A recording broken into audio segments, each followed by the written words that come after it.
धर्मी ऑक्साइड किसे कहते हैं? उभयधर्मी ऑक्साइड किसे कहते हैं?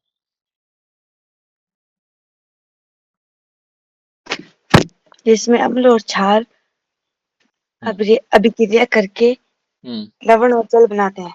बिल्कुल, वेरी गुड, है ना?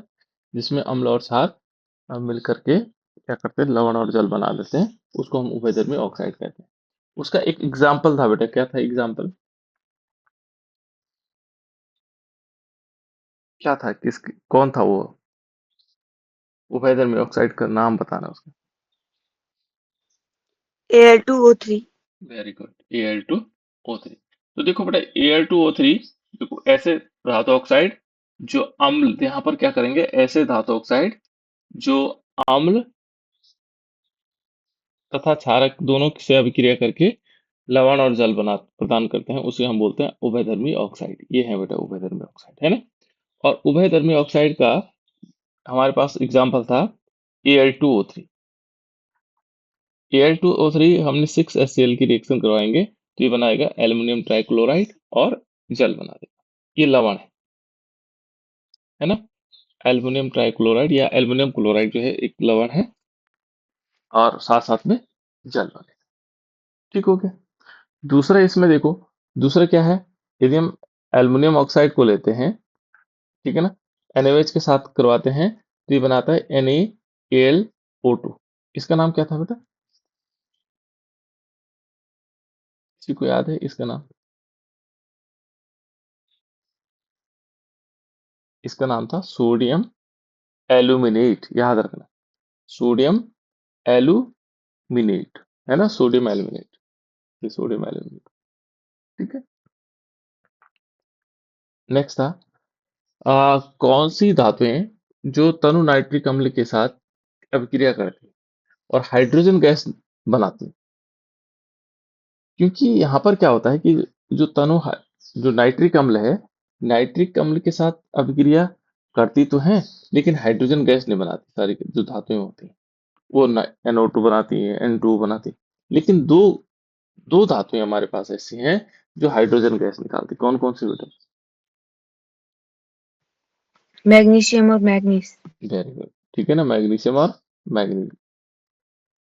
मैग्नीशियम का प्रतीक क्या होगा बेटा, ये बताएगी इसमें। हाँ, वैष्णवी बता बेटा, मैग्नीशियम का प्रतीक, मैग्नीशियम और मैग्नीज का प्रतीक। मैग्नीशियम का Mg हाँ, वेरी गुड, और मैग्नीज का Mn। वेरी गुड, है ना? ठीक है, इस प्रकार से जाएगा। अम्लराज क्या है बेटा? अम्लराज, अम्लराज किसे कहते हैं? अम्लराज क्या है? एक्वारेजिया। किसी को मालूम है बेटा अम्लराज एक्वारेजिया?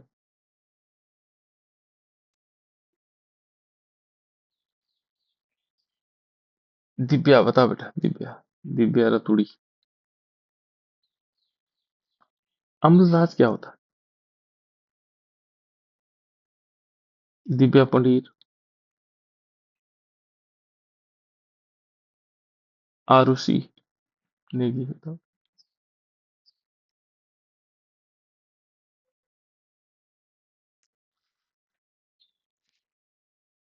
साक्षी, याद है बेटा अम्लराज? अम्लराज बहुत इंपॉर्टेंट है। अम्लराज हमारे पास क्या होता है कि यहाँ पर 3:1 होता है। किसका होता है? ये होता है हाइड्रोक्लोरिकम और नाइट्रिकम। देखो, 3:1। हाइड्रोक्लोरिकम जो हमारे पास सांद्र क्या होगा, हाइड्रोक्लोरिक अम्ल का। तो हाइड्रोक्लोरिक अम्ल का 3 रेशो होता है, 3 अनुपात, और सांद्र नाइट्रिक अम्ल का होता है 1। यानी कि इसकी 3 गुना मात्रा है। यानी कि हाइड्रोक्लोरिक अम्ल क्या होगा, 3 अनुपात में होगा, और जो सांद्र नाइट्रिक अम्ल होगा 1 अनुपात में होगा। तो यहाँ पर क्या होगा, 3:1, 3:1 में होगा। कौन कौन होंगे? एक होगा HCl और दूसरा होगा नाइट्रिक एसिड, HNO3, HNO3। इनका जो अनुपात होगा 3:1। इसका जो मिश्रण बनेगा वो कहलाएगा हमारे पास, क्या कहलाएगा, एक्वारेजिया। अम्लराज, ये बन जाएगा अम्लों का राजा, अम्लराज। ठीक है, बहुत इंपॉर्टेंट है बेटे अम्लराज। अम्लराज क्या होता है? जो हमारे पास हाइड्रोक्लोरिक अम्ल होगा उसके 3 अनुपात लेंगे, और जो सांद्र नाइट्रिक अम्ल होगा उसका 1 अनुपात लेंगे, है ना। उनका जो मिश्रण बनेगा वो हमारे पास अम्लराज बनेगा। जैसे मान लीजिए 30 मिलीलीटर, मान लीजिए हमने 30 ml लिया, 30 ml क्या लिया, 30 ml लेंगे हम HCl, ठीक है ना। और यहाँ पर क्या लेंगे, 10 ml क्या लेंगे, HNO3। इनको आपस में मिला देंगे, और जैसे मिलाएंगे तो ये बन जाएगा हमारे पास अम्लराज। इनका जो अनुपात होगा वो होगा अम्लराज। और ये इतना इंपॉर्टेंट होता है, जैसे आप लोगों ने देखा भी होगा बेटा, ये क्या कर देता है, गोल्ड सोना होता है। गोल्ड का प्रतीक क्या था, गोल्ड का प्रतीक क्या है बेटा, गोल्ड माने सोने का प्रतीक क्या है? AU। हाँ, ये याद रखना आपको, गोल्ड का प्रतीक होता है AU, सोने का प्रतीक होता है AU, है ना। एरुएट बोलते हैं इसको, एरुएट। लेकिन हमें क्या गोल्ड का प्रतीक याद रखना है, AU होता है। AU को भी गला सकता है, सोने को भी गला सकता है, इतना खतरनाक होता है। लेकिन जो सोने को साफ करने वाले आते हैं, कभी कभी देखा होगा, जो सोना चुरा के ले जाते हैं, कैसे ले जाते हैं, माना वो आते हैं गांव में कि हम आपने आपका सोना साफ कर देते हैं, मतलब सफाई कर देते हैं उसकी। तो क्या करते हैं, अमलराज को डालते हैं, और जैसे दो, हमारे पास 2 तोला सोना है ना, उसमें जैसे अमलराज लगाएंगे, उसमें से क्या करेंगे, 1 तोला वो बहेगा नीचे आ जाएगा, बचेगा 1 ही तोला, तो 1 तोला चोरी करके ले जाते हैं। तो ये अमलराज में ही डालते हैं, ठीक है ना। अमलराज या एक्वारेजिया होता है, क्या होता है, एक्वारेजिया। इस प्रकार से वो क्या, सोने को पिघला सकता है, इतना ज्यादा खतरनाक अम्ल होता है ना। सबसे ज्यादा हार्ड, इसीलिए इसको अम्लों का राजा भी कहते हैं ना। अम्ल राज का मतलब अम्लों का राजा, अम्ल में सबसे ज्यादा एक्वारेजिया, ठीक है। इसमें ये ध्यान रखना आपको, 3:1 होता है। किस किस का, ये होगा HCl का 3 रेशो होगा, और HNO3 का 1 रेशो होगा। ये हमारे पास अम्ल राज होगा, एक्वारेजिया, है ना।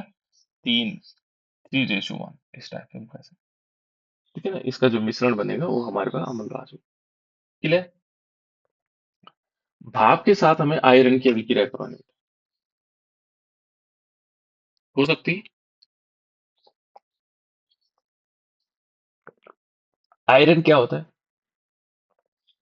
आयरन के प्रतीक बताओ।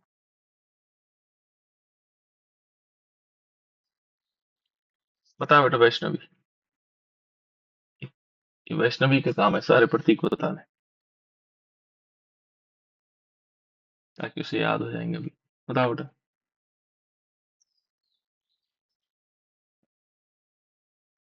आरुषि, नेगी बताओ बेटा। FE। हाँ, आयरन का होता है, आयरन माने लोहा, और लोहे का प्रतीक होता है Fe, ठीक है। और भाप का सूत्र क्या होता है बेटा, साक्षी। H2O। H2O। देखो यहाँ पर हमारे पास H2O तो वैसे पानी का होता है, जल का होता है, लेकिन भाप का भी H2O होता है बेटा। लेकिन H2O में हम क्या करेंगे, यहाँ पे लिखेंगे G, बस हो गया भाप। यदि हम H2O को सॉलिड लिखते हैं, S लिख लिया, तो ये बर्फ हो जाएगा। H2O को यदि हमने क्या लिखा, लिक्विड लिखा, तो ये द्रव हो जाएगा, जल हो जाएगा। और H2O को यदि हमने G लिखा, गैस लिखा, तो ये भाप हो जाएगा, ये भाप बन जाएगा। भाप के रूप में हमें होता तो H2O ही, है ना। तो देखो आयरन के साथ हमने किसकी रिएक्शन करवानी, H2O की रिएक्शन करवानी।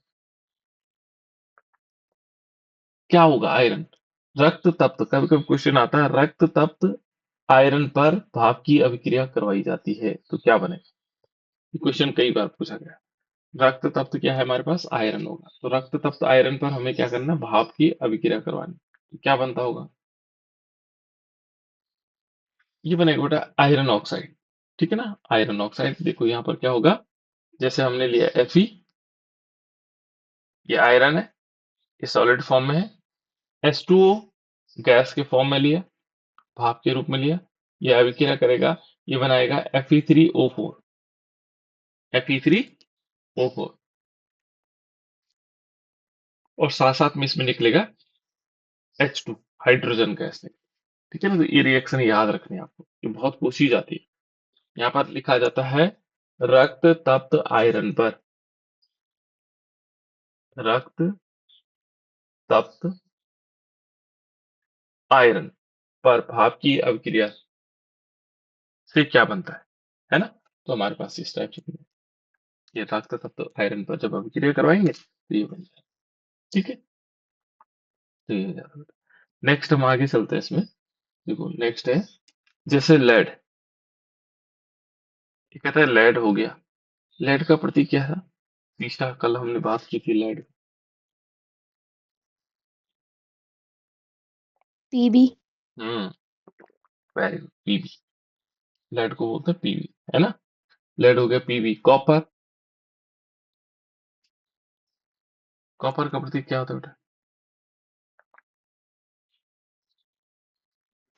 Corp CU. हाँ, कॉपर होता है सीयू। कॉपर तांबा, है ना। Silver, AG. एजी। और गोल्ड का आप लोगों ने अभी बताया एयू, है ना। ये चार धातुएं हैं बेटा, जैसी धातुएं जल से जल के साथ बिल्कुल अभिक्रिया नहीं करती। ये किसके साथ, ये जल के साथ नहीं करते हैं अभिक्रिया। ये चारों के साथ बिल्कुल नहीं करती है ना। तो ये याद रखना है, कौन जल के साथ अभिक्रिया नहीं करती है ना। नेक्स्ट है जल के साथ कैल्शियम और पोटेशियम। जल के साथ जो है, एक तो कैल्शियम है ना, और दूसरा क्या है, पोटेशियम के साथ अभिक्रिया। जल के साथ क्या करना है, कैल्शियम और पोटेशियम की अभिक्रिया। तो इसमें हम कैसे हो सकता है बेटा, देखो जब हम कैल्शियम के साथ अभिक्रिया करवाएंगे, कैल्शियम के साथ अभिक्रिया जल की, तो ये क्या बना, CaOH का होल ट्वाइस बना, है ना। इस, इसका नाम क्या है बेटा, दिव्या। Yes, sir. क्या है इसका नाम, CaOH का होल ट्वाइस। दिव्या पुंडीर भी जुड़ी है ना, बताओ बेटा। CaOH का होल ट्वाइस का नाम क्या है। Calcium hydroxide. हाँ वेरी गुड, इसका नाम है कैल्शियम हाइड्रोक्साइड। हमें याद भी रखना है ना। यहाँ पर देखो इतने का नाम पढ़ते हैं बेटा हम, Ca का नाम पढ़ते हैं कैल्शियम। ये तो कैल्शियम हो गया, ये तो हमें पता लगी। और OH जहां भी होगा इसका नाम होता है हाइड्रोक्साइड, तो कैल्शियम हाइड्रोक्साइड। दूसरा नाम क्या है बेटा इसका, दूसरा और क्या नाम है। भूजे हुए चूने का सूत्र. हाँ, इसको बोलते हैं भूजा हुआ चूना, है ना। इसको हम बोलते हैं भूजा हुआ चूना, तो ये भूजा हुआ चूना है। ठीक है, चूने को जब बुझा देते हैं तो उसका सूत्र है भूजा हुआ चूने, है ना। तो कैल्शियम पर जब हम H2 की रिएक्शन करवाएंगे तो कैल्शियम हाइड्रोक्साइड बनेगा प्लस हाइड्रोजन गैस निकलेगी। ऐसे ही पोटेशियम है बेटा। पोटेशियम पर, पोटेशियम का प्रतीक क्या होता है बेटा, बताओ बेटा वैष्णवी, पोटेशियम का प्रतीक क्या होगा।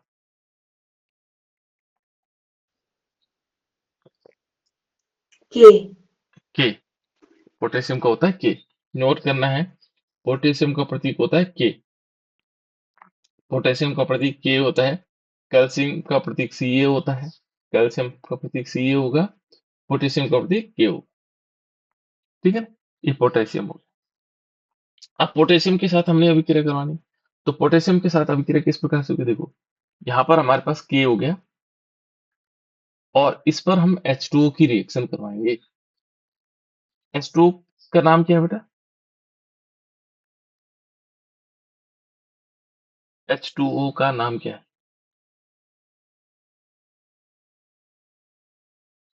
यह है जल। सभी लोग जानते हैं जल है H2O। और यहाँ पर बन जाएगा KOH बन जाएगा, क्या बनेगा, KOH। बताओ बताओ बेटा बेटा वैष्णवी, वैष्णवी. ये ये वैष्णवी वैष्णवी को को बताना बताना है, है. KOH का नाम क्या होगा।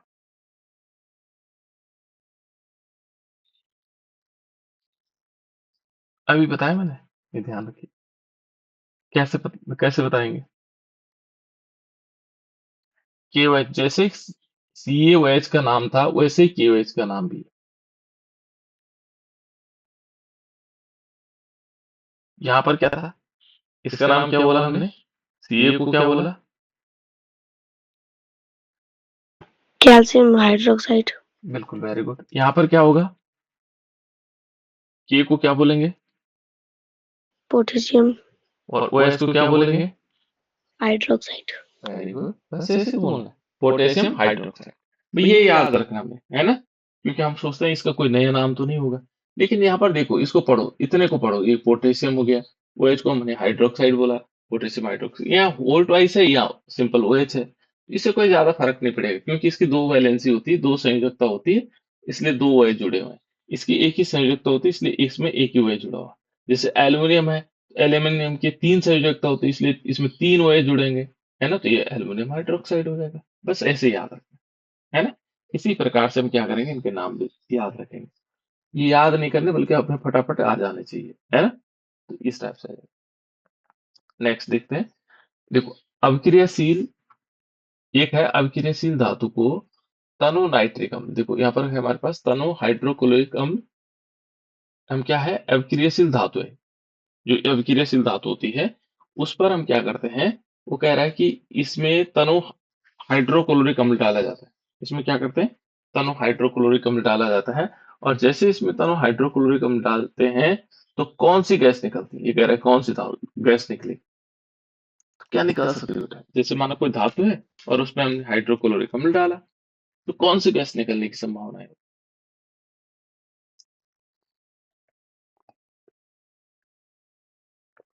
कौन सी निकल सकती है बेटा साक्षी? Sir H2। H2, hydrogen gas निकल सकती है। देखो बिल्कुल, वेरी गुड। हमने जिंक धातु ली, है ना? Zn क्या हो गया? अच्छा, मैं प्रतीक पूछना भूल गया।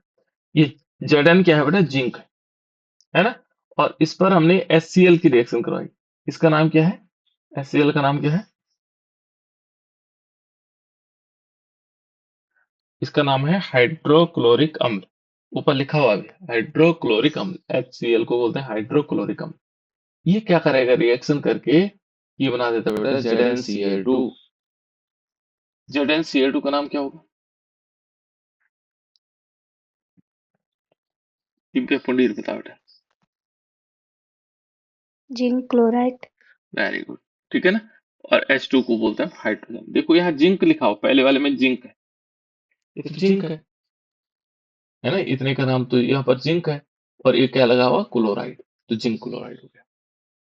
बहुत सिंपल है, कुछ टाइम बाद आप लोग सब याद हो जाएंगे आपको, है ना? तो जिंक क्लोराइड बनेगा। तो यहाँ पर ध्यान रखना कि जो हमारे पास धातु है, धातु कौन सी है? जिंक है, जिंक धातु है। इस पर हमने हाइड्रोक्लोरिक अम्ल डाला, तो हमारे पास हाइड्रोजन गैस निकलेगी, ठीक है ना? तो ये कह रहा है अभिक्रियाशील धातु कौन सी है हमारे पास। देखो जैसे मैग्नीशियम है, मैग्नीशियम पर हमने क्या किया? HCl की रिएक्शन करवाई। यहाँ पर क्या बना? क्या नाम है बेटा इसका? वैष्णवी बता। Mg। Magnesium magnesium chloride. Very good, देखो, है ना? ऐसे करना बेटा, बहुत टफ नहीं है। इसको Mg को बोलते हैं मैग्नीशियम, और Cl2 को क्लोराइड, तो मैग्नीशियम क्लोराइड, है ना? तीसरा यहाँ पर देखो, ये क्या है हमारे पास? Al किसका प्रतीक है? किसका बेटा? एल्यूमिनियम। बिल्कुल, वेरी गुड, एल्यूमिनियम है। और HCl किसका, HCl का नाम क्या है? HCl का नाम क्या है? हाइड्रोक्लोरिक अम्ल। हाँ बिल्कुल, हाइड्रोक्लोरिक अम्ल होगा।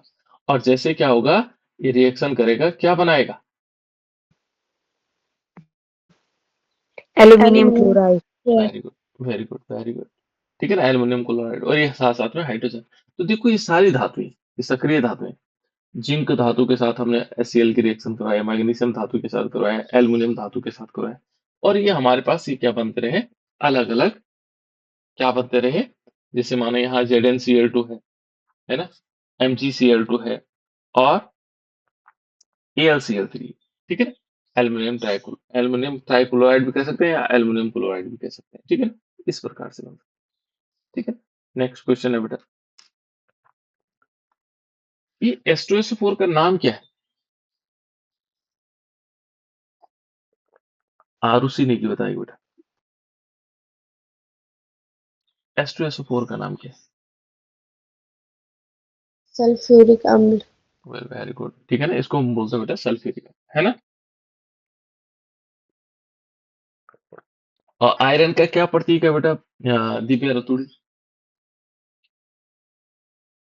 Fe. बिल्कुल वेरी गुड, है ना। तो देखो यहाँ पर हमने आयरन के साथ, अब हमें रिएक्शन लिखने में दिक्कत नहीं आएगी, क्यों? क्योंकि हमें इनके प्रतीक मालूम हो रहे हैं। जैसे आयरन के साथ तनु सल्फ्यूरिक अम्ल की रासायनिक अभिक्रिया लिखी, है ना। यदि इस प्रकार से कोई क्वेश्चन पूछता है तो हमें पता है Fe आयरन को बोलते हैं, है ना। फिर हमने क्या किया, यहाँ पर तनु को हम डाइल्यूट भी लिखते हैं बेटा, ऐसे ऐसे भी लिखा जाता है कहीं, है ना। DIL H2SO4, DIL H2SO4। तो हम क्या करेंगे, डाइल्यूट H2SO4 लिख सकते हैं या तनु H2SO4 लिख सकते हैं, तनु H2SO4, ठीक है ना। और जैसे रिएक्शन करेंगे तो क्या बनेगा, क्या बनना चाहिए इसमें, क्या बनेगा? Iron sulfate. हाँ बिल्कुल, आयरन सल्फेट बनेगा। किसने बताया? साक्षी ने। Yes, sir.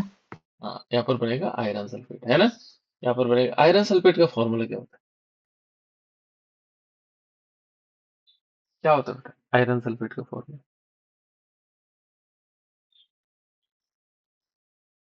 किसी को मालूम है आयरन सल्फेट का फॉर्मूला? तो यहाँ हमें, FeSO4. बिल्कुल वेरी गुड, FeSO4, ठीक है ना, FeSO4, वेरी गुड। देखो बेटा हम डाइल्यूट, हम दोनों के साथ करवाएंगे, है ना। तो पहले हम करवाते हैं डाइल्यूट H2SO4 के साथ। तो डाइल्यूट SO4 के साथ, H2SO4 के साथ ये अभिक्रिया होती है ना। देखो जब हम आयरन के साथ अभिक्रिया करवाएंगे किसकी, H2SO4 की, तो हमारे पास आयरन सल्फेट बनेगा। यहाँ पर ध्यान रखना, Fe को बोलते हैं आयरन और SO4 को बोलते हैं सल्फेट, है ना। भले यहाँ पर हाइड्रोजन सल्फेट नहीं बोलेंगे इसको, इसको बोलेंगे सल्फ्यूरिक अम्ल, यहाँ थोड़ा ध्यान रखना, है ना। सभी जगहों पर ऐसा नहीं होता, लेकिन कुछ कुछ जगहों पर ऐसा होता है। देखो इसको हम सल्फ्यूरिक अम्ल बोल रहे हैं, देखो जबकि हाइड्रोजन सल्फेट हो सकता था, लेकिन इसको हम सल्फ्यूरिक अम्ल बोल रहे हैं, है ना। और यहाँ पर बोल रहे हैं आयरन सल्फेट, इसने इसका नाम आयरन है और इसका नाम SO4 का नाम सल्फेट है, तो आयरन सल्फेट हो गया। और प्लस इसमें हाइड्रोजन निकल गया, लेकिन यहाँ पे नहीं बोलना आपको, ठीक है। तो आयरन के साथ जब सल्फ्यूरिक अम्ल की रिएक्शन करवाते हैं, आयरन सल्फेट बनता है और प्लस H2 बनता है। वैसे कोर्स में नहीं है, लेकिन मैं फिर भी बता देता हूँ, एक रिएक्शन और है। हम क्या कर सकते हैं सांद्र H2SO4 के साथ, तो यहाँ पर हम क्या लेंगे, देखो सांद्र को बोलते हैं बेटा कंसंट्रेट, कंसंट्रेट H2SO4 के साथ भी हम रिएक्शन करवा सकते हैं। तो ये रिएक्शन इस प्रकार से हो जाएगी, ये थोड़ा अलग हो जाएगी, देखो यहाँ पर क्या होगा, Fe होंगे, 6 मॉलिक्यूल H2SO4 होंगे। ये सिलेबस में नहीं है तुम्हारे, है ना, ये फिर भी देख लो। ये बना आयरन सल्फेट बना, सल्फर डाइऑक्साइड बना, और 6 मॉलिक्यूल H2 बना, इस प्रकार से बन सकता है ना। तो इसको याद करने की जरूरत नहीं, लेकिन ये आपके कोर्स में ऊपर हुआ। दूसरा है बेटा, अच्छा इसमें आंसर पहले आ गया, देखो जिंक को आयरन सल्फेट के साथ, जिंक है हमारे पास, है ना, उसमें आयरन सेकंड सल्फेट। अब सल्फेट भी पता है तुम्हें, आयरन भी पता है, तो हमने क्या करना है, देखो जिंक की को, इसने लिखा है जिंक को iron second sulphate, second sulphate होगा FeSO4, है ना, FeSO4। FeSO4 के विलयन में डालने पर क्या होता है, तो इसमें रासायनिक अभिक्रिया होती है, ये बना देता बेटा ZnSO4 बना देता। ZnSO4 का नाम क्या था, क्या नाम होगा बेटा ZnSO4? Zinc Zinc chloride. sulfate. हाँ Sulfate. हाँ हाँ, जिंक क्लोराइड, क्लोराइड तो Cl होता है। हाँ, क्या बोला इसने, देखो SO4 को, ये देखो इसको ऐसा नहीं पढ़ना, आप जल्दीबाजी नहीं करनी। ZnSO4, तो Zn को बोलते हैं जिंक, SO4 को बोलते हैं सल्फेट, तो ये सल्फेट हो जाएगा। और ZnCl2 है, इतने का नाम जिंक, और Cl को बोलते हैं क्लोराइड, है ना। इस प्रकार से जल्दीबाजी नहीं करनी, हमें देखना है। जैसे ये है आयरन, कितने को बोलते हैं आयरन, SO4 को बोलते हैं सल्फेट, आयरन सल्फेट। Fe हो गया आयरन, Zn हो गया जिंक, ठीक है। तो इनके हमें नाम याद हो जाने चाहिए, अच्छी प्रैक्टिस हो जानी चाहिए, है ना। तो इस प्रकार से होता है। नेक्स्ट देखो, एक क्वेश्चन है, सक्रियता श्रेणी किसे कहते हैं, सक्रियता श्रेणी बता। जल्दी बताओ, सक्रियता श्रेणी की परिभाषा बतानी मुझे।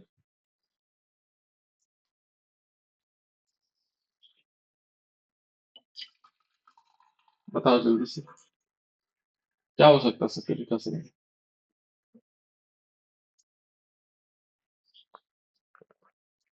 किसी को मालूम है? किसको रखा जाता है? आरोही अवरोही ऐसा कुछ क्रम है? घटते क्रम में रखा जाता है। कुछ याद आया? सक्रियता श्रेणी किसे कहते हैं? वह सक्रियता श्रेणी वह सूची है जिसमें क्या होगा, धातुओं को अवरोही क्रम, देखो, धातुओं को क्रियाशीलता की, है ना, धातुओं की क्रियाशीलता को अवरोही क्रम में व्यवस्थित किया जाता है। धातुओं, यहाँ पर एक लाइन याद रखनी, धातुओं को की क्रियाशीलता को, धातुओं की क्रियाशीलता को अवरोही क्रम में, घटते क्रम में व्यवस्थित किया जाता है। इसमें क्या किया गया, धातुओं की क्रियाशीलता को घटते हुए क्रम में रखा गया है, उसे हम सक्रियता श्रेणी कहते हैं। जिसमें धातुओं को क्या कर गया है, घटते हुए क्रम में, उनकी क्रियाशीलता के घटते क्रम, है ना। सबसे पहले कौन कौन से रखे गए? सबसे पहले कौन सा रखा गया? मैंने बताया आप लोगों को, सक्रियता श्रेणी बहुत इंपॉर्टेंट है। Sir potassium. हाँ, वेरी गुड। क्या बोला था, एग्जाम्पल एक शॉर्टकट की बताया था। केदारनाथ। केदारनाथ का माली हाँ आलू कुछ फीके पकाता है। हाँ हाँ, कुछ फीके पकाता है, ऐसा था क्या? अच्छा चलो ठीक है ना। तो यहाँ पर हम देखो, हमने याद करने के लिए बताया था। देखो, केदारनाथ को पोटेशियम के, के को हमने बोला केदारनाथ, केदार, और Na को बोला नाथ। देखो, केदार नाथ, Na सोडियम हो गया, का Ca कैल्शियम, है ना, माली Mg, आलू एल्युमिनियम, जरा Zn, है ना, फीके Fe, है ना, आयरन। पकाता है, देखो पकाता किसके लिए आ गया, Pb के लिए, और उसके बाद है आ गया हाइड्रोजन के लिए। उसके बाद थोड़ा याद रखना पड़ेगा, कॉपर Hg Ag Au, है ना। ये सक्रियता श्रेणी को याद रखना है। देखो अब यहाँ पर आ गया सक्रियता, देखो सक्रियता श्रेणी के तत्वों को अवरोही क्रम में लिखिए। ये आता है बेटा, क्वेश्चन आता है कि सक्रियता श्रेणी के जो तत्व हैं उनको अवरोही क्रम में लिखो। तो एक बार फिर बताओ तो क्या क्या हो सकता है, क्या होगा सबसे पहले? Potassium, hmm sodium, hmm calcium, hmm magnesium, very good. Aluminium, zinc, aluminium, zinc, iron, iron, lead, lead, hydrogen, हाँ कॉपर, हाँ Hg Ag हाँ Au। हाँ, ये देखो बेटा, सारे याद हो जाने चाहिए, है ना। और उसको शॉर्टकट ट्रिक से करो या जैसे करो। देखो इसमें सही चेक कर लेते हैं सही है कि नहीं। देखो यहाँ पर पोटेशियम है, बिल्कुल हमने पोटेशियम, सोडियम है, फिर कैल्शियम है, फिर मैग्नीशियम है, फिर एल्युमिनियम है, ठीक, उसके बाद फिर जिंक है, फिर Fe है, फिर Pb है, फिर उसके बाद Pb के बाद H हो गया, फिर कॉपर हो गया, Hg हो गया, Ag हो गया, A हो गया, बिल्कुल करेक्ट हो गया, है ना। इस प्रकार से हमें याद हो जाने चाहिए। तो शॉर्टकट ट्रिक आप लोग यूज कर सकते हैं इसके लिए, सक्रियता श्रेणी के अवरोही क्रम। और ये क्या है बेटा, इनकी क्रियाशीलता का घटता हुआ क्रम है, क्रियाशीलता का घटता हुआ क्रम, है ना, अवरोही क्रम, क्रियाशीलता का, धातुओं की क्रियाशीलता का अवरोही क्रम। सबसे ज्यादा क्रियाशील कौन सी है? पोटेशियम। आपसे क्वेश्चन पूछा जा सकता है कि सक्रियता श्रेणी में सबसे अधिक क्रियाशील कौन है? पोटेशियम, है ना। उसके बाद कौन सा है? सोडियम। और सबसे कम कौन है? ये Au है, गोल्ड है, ये सबसे कम क्रियाशील है ना। तो इस प्रकार से, इसलिए क्या होता है, ये दोनों प्रकृति में स्वतंत्र अवस्था में पाई जाती है, Ag और Eu। स्वतंत्र अवस्था में नहीं, किसी से क्रियाशील, जब क्रियाशीलता कम है तो ये स्वाभाविक है, ये अकेले ही मिलेंगे हमें, है ना। इस प्रकार से हम इसको समझ सकते हैं। तो ये वेरी गुड, ये याद रखने बेटे, सक्रियता श्रेणी याद रखनी बहुत इंपॉर्टेंट है। बोर्ड में बहुत बार पूछी जाती है सक्रियता श्रेणी, है ना? कि सक्रियता राशि इसको बोलते हैं वैद्युत रासायनिक, सॉरी, धातुओं की सक्रियता श्रेणी। और सक्रियता श्रेणी किसे कहते हैं? यहाँ पर हमें ये ध्यान रखना है, सक्रियता श्रेणी क्या है? धातुओं की क्रियाशीलता के को अवरोही क्रम में व्यवस्थित किया जाता है, उसे हम क्या कहते हैं? सक्रियता श्रेणी कहते हैं। मेन मेन लाइन यही है, हमारे पास टैग लाइन यही है, धातुओं की क्रियाशीलता को अवरोही क्रम या धातुओं की क्रियाशीलता का अवरोही क्रम, है ना? यहाँ पर इतने भी यदि हमें याद रहेगा तो उससे हम परिभाषा बना सकते हैं, धातुओं की क्रियाशीलता का अवरोही क्रम। तब हम परिभाषा बना सकते हैं, क्या बना सकते हैं? कि वह सूची या सक्रियता श्रेणी वह सूची है जिसमें धातुओं धातुओं की क्रियाशीलता को अवरोही क्रम में रखा जाता है। अवरोही क्रम में बोलो या घटते हुए क्रम में बोलो, अवरोही को मतलब घटते हुए क्रम में, है ना?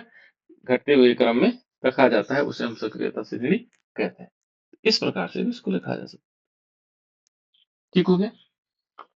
ये हमारे पास सक्रियता श्रेणी हो गई। इसको हम क्या बोल सकते हैं? सक्रियता श्रेणी। अब और आगे चलते हैं बेटा इसमें। ये तो है सक्रियता श्रेणी, सबको आ गया। उसके बाद है बेटा इसमें आयनिक यौगिक का गलनांक जो है उच्च होता है। क्यों? जो आयनिक यौगिक होते हैं उनका गलनांक ऊंचा होता है। यहाँ पर जो आयनिक यौगिक होते हैं, जैसे मान लीजिए सपोज हमने कहा NaCl, थोड़ी देर के लिए मान लीजिए NaCl, है ना? तो यहाँ पर क्या होता है? आयनिक यौगिक है Na प्लस और Cl माइनस, ये आयनों से मिलकर के बना हुआ है। आयनिक यौगिक क्या हुआ बेटा? जो आयनों से मिलकर के बना होता है उसको हम बोलते हैं आयनिक यौगिक। क्या बोलते हैं उसको? आयनिक यौगिक। ठीक है? अब आयनिक यौगिक में क्या होगा? जैसे Na प्लस और Cl माइनस, ये क्या आता है? इनका गलनांक जो है उच्च होता है। तो उसमें क्या होता है कि जो आयनिक यौगिक होते हैं, इनमें जो धनावेश होते हैं और ऋणावेश होते हैं, इनके बीच बहुत मजबूत वैद्युत आकर्षण बल होता है, जिसके कारण इनका गलनांक क्या हो जाता है? उच्च हो जाता है। इसी के कारण होता है ना? इनके बीच क्या होता है? वैद्युत आकर्षण बल, मजबूत वैद्युत आकर्षण बल होता है। ठीक है ना? इसलिए इनको क्या क्या ये क्या होते हैं? ज्यादा इनका गलनांक क्या होता है? उच्च होता है। इस प्रकार से हम इसको कह सकते हैं, है ना? यहाँ पर उच्च। नेक्स्ट है देखो, खनिज किसे कहते हैं बेटा? अब तो सारे क्वेश्चन दिखने लगे आंसर। तो पृथ्वी की जो भूपर्पटी होती है, पृथ्वी की जो ऊपरी सतह होती है, भूपर्पटी बोलते हैं बेटा ऊपरी सतह, है ना? में प्राकृतिक रूप में पाए जाने वाले तत्व को हम क्या बोलते हैं? खनिज बोलते हैं। उसकी जो ऊपरी परत है, उसमें पाए जाने वाले जो खनिज होंगे, उनको हम क्या बोले? तत्व होंगे, उनको हम खनिज कहते हैं, जो ऊपरी तत्व है ना, उसमें पाए जाते हैं। अयस्क किसे बोलते हैं? देखो, अयस्क बोलते हैं खनिजों में कोई विशेष धातु है काफी अधिक मात्रा में, तो कोई खनिज है और उसमें कोई विशेष धातु अधिक मात्रा में है, तो जिसे निकालना क्या होता है? लाभकारी होता है। तो इन खनिजों को हम क्या बोलते हैं? अयस्क बोलते हैं। वही खनिज अयस्क कहलाएंगे। है तो खनिज थे, फिर हम उनको अयस्क कहते हैं, क्योंकि उसमें कोई धातु विशेष अधिक मात्रा में है ना, और उसे निकालना क्या होता है? लाभकारी होता है, तो उसे हम खनिज अयस्क कहते हैं। उसी खनिज को हम अयस्क कहेंगे। ठीक है? गैंग किसे कहते हैं? गैंग, गैंग किसे कहा जाता है? ठीक है, तो आ गया तुरंत आंसर आ रहा है।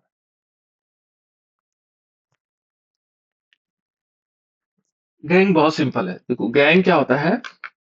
जो पृथ्वी की जो खनिज अयस्क है, जो हमने अयस्क मिले हम, जिनको हमने अयस्क कहा, है ना? अयस्कों में मिट्टी हो गया, रेत हो गया, और अन्य चीजें में कई अशुद्धियां होती है ना?